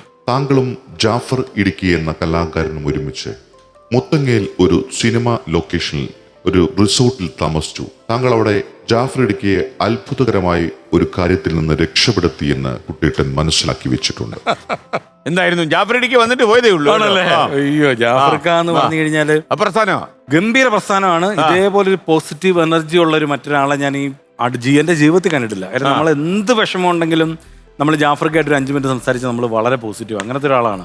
അപ്പം ഈ മുത്തങ്ങയിലെ കാര്യം എന്ന് പറഞ്ഞു കഴിഞ്ഞാൽ ചാട്ടുളി എന്ന് പറഞ്ഞൊരു സിനിമ ഉണ്ടായിരുന്നു. രാജ്ബാബു എന്ന് പറഞ്ഞ ബാബുച്ചൻ ഡയറക്ട് ചെയ്ത. ജാഫർക്കാണ് അതിനകത്ത് സെൻട്രൽ ക്യാരക്ടർ. മുത്തങ്ങയിലായിരുന്നു സാറേ ഷൂട്ട്. റിസോർട്ടിലാണ് ഞങ്ങളുടെ താമസം. ഈ റിസപ്ഷൻ്റെ തൊട്ട് താഴത്തെ ഒരു ലൈനിലാണ് ജാഫർക്കയുടെ കോട്ടേജ്. അപ്പം ഈ റിസപ്ഷനിൽ നിന്ന് ഇങ്ങനെ ജീപ്പ് മാത്രം കയറി പോയിട്ട് ഇങ്ങനെ ജീപ്പ് വരെ കിതച്ചാണ് കയറുന്നത്. അങ്ങനത്തെ കയറ്റമാണ്, നടന്നൊന്നും കയറാൻ പറ്റത്തില്ല. അങ്ങനത്തെ ഒരു കയറ്റത്തിൻ്റെ മേളിലാണ് എൻ്റെ കോട്ടേജ്. അതിൻ്റെ മേളിലാണ് ഷൈൻ ടോം ചാക്കോടെയൊക്കെ കോട്ടേജ്. അപ്പോൾ ഒരു ദിവസം ഇങ്ങനെ ഞാൻ ചെന്നതിൻ്റെ പിറ്റേ ദിവസം ജാഫർക്ക് വേണ്ട, നമുക്കൊന്ന് വൈകിട്ടൊന്ന് ഇരിക്കാം, നമുക്ക് പാട്ട്. ജാഫർക്ക് എവിടെ പോയാലും സ്പീക്കർ ഉണ്ടാവും, മൈക്കും സ്പീക്കറൊക്കെ ഉണ്ടാവും. ഭയങ്കര ആഘോഷമാണ്, പാട്ടും ഒക്കെ പാടി ഭയങ്കര രസമാണ് ജാഫർക്കായിട്ടുള്ള നൈറ്റുകൾ എന്ന് പറഞ്ഞു കഴിഞ്ഞാൽ. അപ്പോൾ ജാഫർക്ക് വേണ്ട, നമുക്ക് നീ എൻ്റെ റൂമിലോട്ട് നമുക്ക് പാട്ട് പാടാം. ഞാൻ പറഞ്ഞു ജാഫർക്ക് മുകളിലോട്ട് പോവാം, നമുക്ക് അവിടെ ഇരിക്കും. കാര്യം മേളിൽ നോക്കി കഴിഞ്ഞാൽ ഭയങ്കര വ്യൂ ആണ്, ഭയങ്കര രസമാണ്. താഴോട്ട് എല്ലാം കുറേ ഏരിയ കാണാം. നൈറ്റ് ആയതുകൊണ്ട് അത്ര ക്ലിയർ അല്ല, എന്നാലും ഭയങ്കര രസമാണ്. ഭയങ്കര ഓപ്പൺ ആയിട്ടുള്ള കുറേ സ്പേസ് ആണ്. അപ്പോൾ ശരിയെന്ന് പറഞ്ഞ് ആ ഒരു ജീപ്പിൽ ജാഫർക്കയുടെ കൂടെ ഉണ്ടായിരുന്ന അവനും വന്നു. ഞങ്ങൾ റൂമിലിരുന്ന് ഭക്ഷണമൊക്കെ കഴിച്ച് ജാഫർക്ക പാട്ട് പാടുന്നു, ഞാൻ പാട്ടൊക്കെ പാടിക്കൊണ്ടിരുന്നു. ഇപ്പോൾ താഴെ ഇങ്ങനെ അവിടെ ഇവിടെയൊക്കെ പടക്കം പൊട്ടുന്ന വെച്ച് കേൾക്കാം. ഞാൻ പറഞ്ഞു ജാഫർക്ക് ഇവിടെ എന്തോ ട്രൈബൽസിൻ്റെ ഇവരുടെ എന്തോ ഒരു ഉത്സവമാണെന്ന് തോന്നുമല്ലോ. അതെടാ ഉത്സവമല്ലേ, അവരെ ഭയങ്കര ഉത്സവമോ എന്ന് പറഞ്ഞു ജാഫർക്ക് പറഞ്ഞു. ഞാൻ പറഞ്ഞു ഞാൻ ആയിരിക്കും, ഞാൻ അവിടെ പൊട്ടുന്നുണ്ട് കുറേ ഇങ്ങനെ പാട്ടൊക്കെ പാടിക്കൊണ്ടിരുന്നപ്പോൾ ജീപ്പ് ബാക്കിൽ വന്നു നിന്ന്, എൻ്റെ കോട്ടേജിൻ്റെ ബാക്കിൽ. മാനേജരും ഒരു അസിസ്റ്റന്റും കൂടെ ഇറങ്ങിക്കൊണ്ട്, സാറേ ജാഫർ സാറിനെ കണ്ടോ? നമ്മളിതാ ഇവിടെ ഇരിക്കുകയല്ലേ എന്ന് പറഞ്ഞു. ഉയ്യോ, ഞാൻ പറഞ്ഞു എന്നാ? ജാഫർ സാറിന്റെ കോട്ടേജിന്റെ മുറ്റത്ത് ആന നിൽക്കുക, ഒറ്റയാൻ അവിടെ നിൽക്കുക. ഈ ഒറ്റയാനെ ഇവിടെ ഓടിക്കാൻ പറ്റിയിട്ടുള്ള പടക്കം പൊട്ടിക്കലാണ് അവിടെ നടന്നുകൊണ്ടിരിക്കുന്നത്. ജാഫർക്ക് ഇങ്ങനെ ഇരിക്കുക.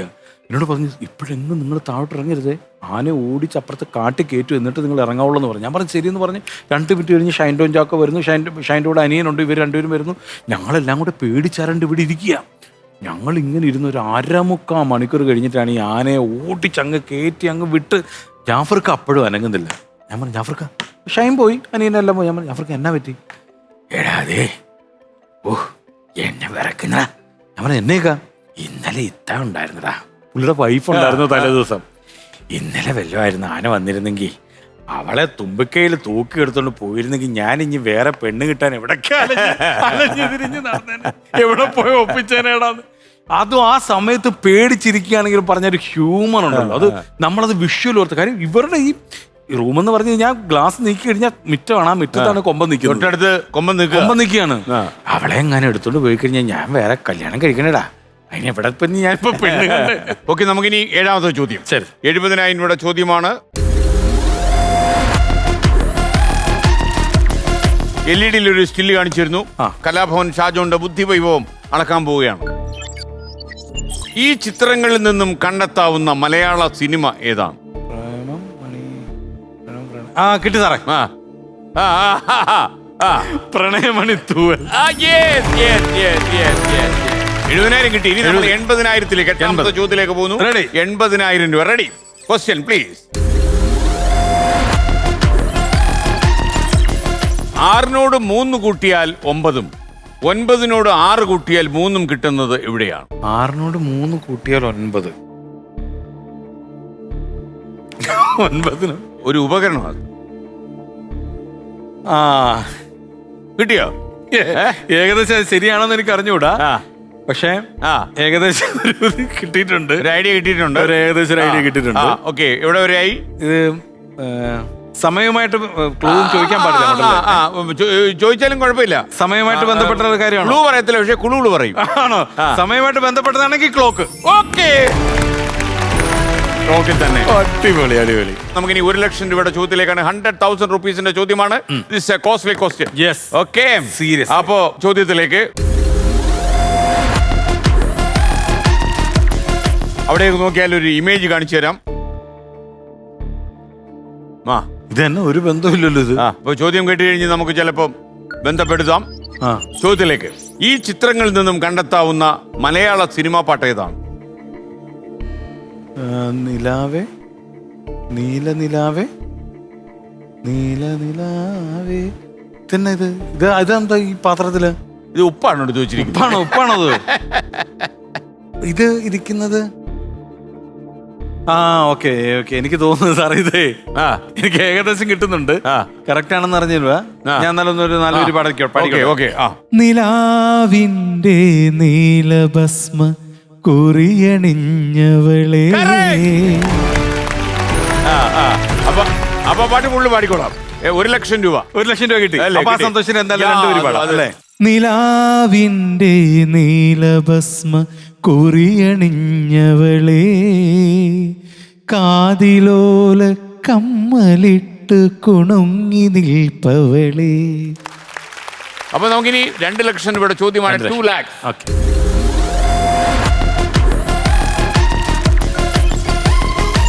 നമ്മൾ കൈ ഉപയോഗിച്ചും എതിരാളി മൂക്കുപയോഗിച്ചും മത്സരിക്കുന്ന കായിക ഇനം ഏതാണ്? നമ്മൾ കൈ ഉപയോഗിച്ചും എതിരാളി മൂക്കുപയോഗിച്ചും മത്സരിക്കുന്ന കായിക ഇനം. ഉത്തരം ശരിയാണെങ്കിൽ 2,00,000 രൂപ കിട്ടുകയും നമ്മൾ തദ്വാര അടുത്ത ചോദ്യത്തിലേക്ക് പോവുകയും ചെയ്യും. തെറ്റാണെങ്കിൽ, അഥവാ ഉത്തരം തെറ്റിയാൽ 10,000 രൂപ കൊണ്ട് ഷാജോൻ കോട്ടയത്തേക്ക് പോകും. എന്നെ നടാവുക അതിന്റെ കണക്കെന്ന് ചോദിക്കരുത്. പിന്മാറാൻ തീരുമാനിച്ചാൽ ഒരു 1,50,000 രൂപ വീട്ടിൽ പോകും. പക്ഷെ അതേസമയം 2 ഹെൽപ്പ് ലൈൻ കിടപ്പുണ്ട്. ഒന്ന് കുട്ടേട്ടനും ഒന്ന് നമ്മുടെ PSC എഴുതി തോറ്റ പാർട്ടി രാജു. അപ്പൊ നമുക്കൊരു രാജുവിലോട്ടൊന്ന് പോകാം. Please connect me to PSC Raju. Hello PSC Raju. PSC Raju. അപ്പൊ നമ്മൾ ഒരു ചോദ്യത്തിൽ വന്ന് വഴിമുട്ടി നിൽക്കുക. ആരാണ് വഴിമുട്ടി നിൽക്കുന്നത്? കലാഭവൻ ഷാജോൺ തൽക്കാലം വഴിമുട്ടിയത്. നമസ്കാരം രാജു. നമസ്കാരം. സുഖമായിട്ടിരിക്കുന്ന രാജു. രാജു എന്നെ ഒന്ന് സഹായിക്കുവോ? തീർച്ചയായിട്ടും. ഞാൻ ഒന്ന് ചോദിച്ചോട്ടെ? ചോദിച്ചോളൂ. നമ്മൾ കൈ ഉപയോഗിച്ചും എതിരാളി മൂക്ക് ഉപയോഗിച്ചും മത്സരിക്കുന്ന കായിക ഇനം ഏതാണ്? വളരെ സിമ്പിൾ ആയിട്ടുള്ള ചോദ്യവും സിമ്പിൾ ആയിട്ടുള്ള ഉത്തരവും. അയ്യോ, രാജുവിന് എല്ലാം സിമ്പിൾ ആണെന്ന് എനിക്കറിയാം. എനിക്കത് ടഫാണ്. അതാണ്. ഇതൊരു നാടൻ കായിക ഇനമാണ്. നാടൻ കായിക ഇനം. തനി നാടൻ. കിട്ടിയില്ല. ഇത് ഒരു ഭാഗത്ത് മനുഷ്യരും മറുഭാഗത്ത് കരയിലെ ഏറ്റവും വലിയ ജീവിയായിട്ടുള്ള മത്സരമാണത്. ഇപ്പൊ മനസ്സിലായോ? നമ്മൾ കവി ഉപയോഗിച്ചും എതിരാളി മൂക്ക്. കരയിലെ ഏറ്റവും വലിയ ജീവി ഏതാണ്? ആന. ആനയും മനുഷ്യനും തമ്മിലുള്ള വടംവലി. ആന എവിടെ കൊണ്ടാണ് വലിക്കുന്നത്? എന്റെ പൊന്നോ, ഞാൻ ഒരുപാട് ആലോചിച്ച് അങ്ങോട്ട് പോയി സാർ. അതാണ് ഇതിന്റെ ആനയുമായുള്ള വടംവലിയാണ്. ആനയുമായുള്ള വടംവലി. അപ്പൊ താങ്ക് യു താങ്കളുടെ പിന്നെ നിലവാരത്തിനൊപ്പം ഞാൻ വന്നില്ല. അതാണ് മാത്രമല്ല അങ്ങയുടെ ആരോഗ്യത്തിന് വേണ്ടി പ്രാർത്ഥിക്കുന്നു അല്ലേ? Thank you. ഓക്കെ, 2 ലക്ഷം രൂപ. 2 ലക്ഷം കിട്ടി. എന്റെ Raju, thank you so much. അപ്പൊ 3 ലക്ഷം രൂപയുടെ ചോദ്യത്തിലേക്ക് കിടക്കും. അടുത്ത ചോദ്യം 3 lakhs.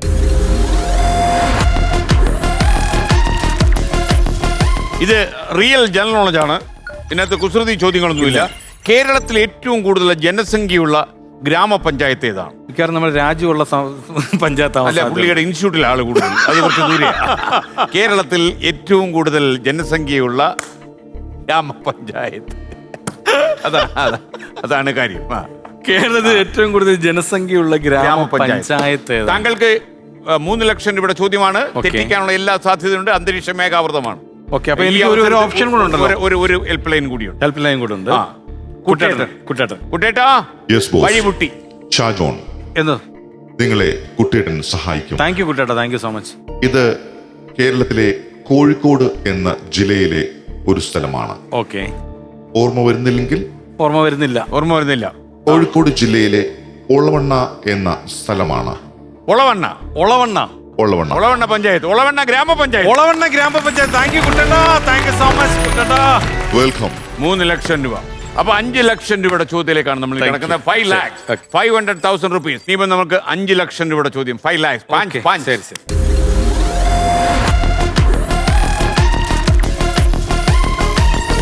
മലയാളത്തിലെ ആദ്യ ശബ്ദചിത്രമായിരുന്ന ബാലനിൽ പ്രവർത്തിച്ച ഏക മലയാളി സാങ്കേതിക പ്രവർത്തകൻ ആരാണ്? 5 ലക്ഷം രൂപയുടെ ചോദ്യമാണ്. Shajon, listen to me. അതായത് ഇനി ഒരാളുമില്ല സഹായിക്കാൻ. താങ്കൾ ഈ പെരുവഴിയിൽ ഒറ്റയ്ക്കാകുന്നു. കുറ്റാക്കുറ്റി ഇരുട്ട് അങ്ങനെയൊന്നും ഇല്ല കേട്ടോ. ഓക്കെ, കമ്പോള നിലവാരം പറയാം. തെറ്റിയാൽ 30,000 രൂപ കൊണ്ട് കോട്ടയത്തേക്ക്. അതല്ല, ഉത്തരം ശരിയായാൽ 5 ലക്ഷം രൂപയായിട്ട് മുന്നോട്ട് മത്സരം തുടരും. ഇനി മാനമര്യാദയ്ക്ക് പിൻവാങ്ങിപ്പോയാൽ 1.5 ലക്ഷം രൂപ കിട്ടും. അപ്പോൾ ഷാജോണ് ബുദ്ധിപരമായിട്ടുള്ള തീരുമാനമെടുക്കാം. സത്യം പറഞ്ഞാൽ ഒരു സിനിമാ പ്രവർത്തകൻ എന്നുള്ള നിലയിൽ ഞാനത് അറിഞ്ഞിരിക്കേണ്ട ഒരു ചോദ്യവും ഉത്തരവൊക്കെയാണ്. പക്ഷെ എനിക്ക് സത്യം പറഞ്ഞാൽ എനിക്ക് അറിഞ്ഞുകൂടാ. ഉത്തരവ് അറിഞ്ഞില്ലേ പിന്നെ ചോദ്യത്തിന് പ്രസക്തിയില്ല. ഞാൻ അറിഞ്ഞിരിക്കേണ്ട ഒരു ചോദ്യം തന്നെയാണത്. പക്ഷെ എനിക്ക് അറിഞ്ഞുകൂടാ. അതുകൊണ്ട് തന്നെ ഞാൻ റിസ്ക് എടുക്കുന്നില്ല സാർ, ഞാൻ പിൻവാങ്ങുകയാണ്. ഓക്കെ, അപ്പോൾ താങ്കൾ ഈ മത്സരവേദിയിൽ നിന്ന് കലാഭവൻ ഷാജോൺ താങ്കൾ പിൻവാങ്ങുന്നു. You are intelligent. Thank you. ശരി ഉത്തരം ഇതാണ്. VP വർഗീസ് എന്നൊരാളായിരുന്നു. അത് ഈ സിനിമയുടെ എഡിറ്ററായിരുന്നു VP വർഗീസ്. അപ്പോൾ ഒരു 1.5 ലക്ഷം രൂപ കയ്യിലുണ്ട്. വളരെ സന്തോഷമായി എന്നാണ് ഞാൻ മനസ്സിലാക്കുന്നത്. തീർച്ചയായും. അപ്പോൾ നമുക്കൊരു മാത്രമല്ല കുറേ ആൾക്കാരുടെ സൗഹൃദമൊക്കെ നമ്മൾ ഓർമ്മിക്കാൻ പറ്റി. അതെ. അപ്പോൾ ഷാജോൺ എല്ലാം റെഡി. നമുക്ക് ഒരു സർട്ടിഫിക്കറ്റും ഉണ്ട്. ശരി, അതിന്റെ മുകളിൽ ഭാരം വയ്ക്കാൻ വേണ്ടി പണമുണ്ട്. Okay, thank you sir. Okay, ഇനി പ്രേക്ഷകർക്കുള്ള സ്വർണ്ണ സമ്മാനം നമ്മുടെ കലാഭവൻ ഷാജോൺ നൽകും. ഈ സമ്മാനം നമുക്കായി നൽകുന്നത് നക്ഷത്ര ഹോൾസെയിലേഴ്സ് ആൻഡ് മാനുഫാക്ചറേഴ്സ് എറണാകുളം. അപ്പോൾ ഷാജോൺ, നമുക്ക് ഓരോരുത്തരെയായിട്ട് വേദിയിലേക്ക് വിളിക്കാം. അടൂരിൽ നിന്ന് സജയ് കുമാർ വേദിയിലേക്ക്.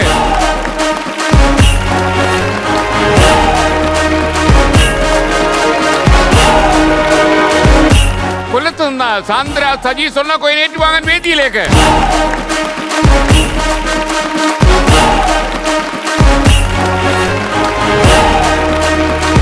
കല്ലമ്പലത്തെ ബെന്നി BS-നാണ് സ്വർണ്ണ കോയിൻ ലഭിച്ചിട്ടുള്ളത്. അതിന് പകരം സുഭദ്രാമ വേദിയിലേക്ക് വന്ന് ഏറ്റുവാങ്ങുന്നു. സുഭദ്രാമ പ്ലീസ്.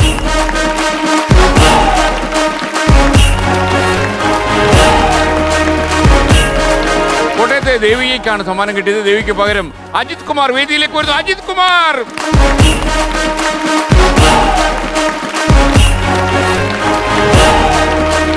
ഇനി സ്വർണ്ണ കോയിൻ ഏറ്റുവാങ്ങാൻ വേദിയിലേക്ക് വരുന്നു ചാലക്കുടിയിൽ നിന്ന് ദീപ സജിത്.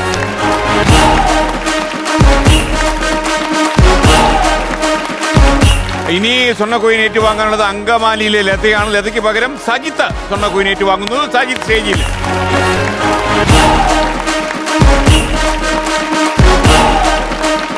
നമുക്ക് കാണാം. ഇത് ഐറ്റം വേറെ അല്ലേ?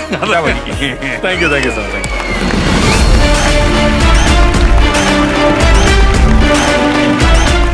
പ്രേക്ഷകരെല്ലാം പറയുന്ന ഒരു കാര്യം എനിക്ക് മനസ്സിലാകുന്നു.